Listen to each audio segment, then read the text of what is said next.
mă, să mănânc o bomboană, dar ce am făcut aici, mă?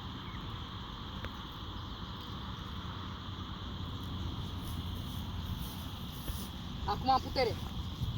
Dar stai, mă, că de obicei arunc bomboana la ambalajul la gunoi.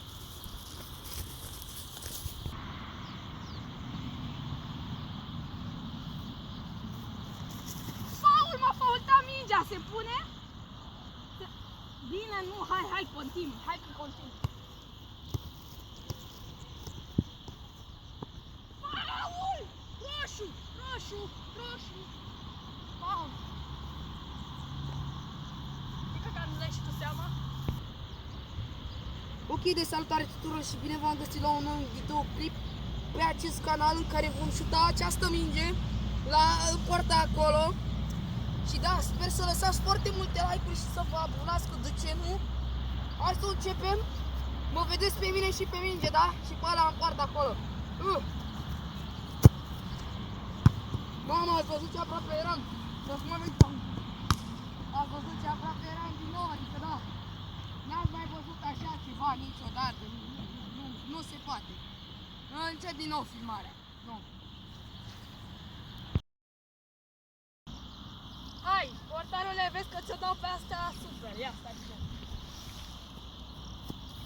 Stai că vreau să beau apă. Stai.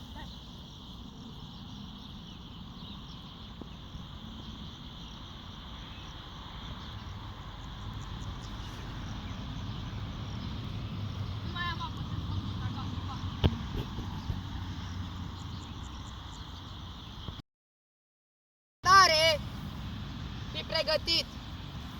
N-am niciun chef, mă, să mai cant.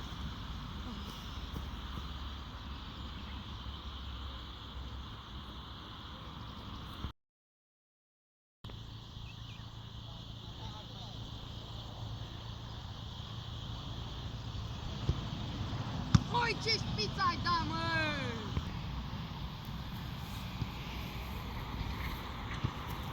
Asta îmi stai. Alo, da, mama? Da, bine. Hai că vin acum acasă, da. Da, mă. M-a chemat mama. Serios, mă, și nu le dai și la mine?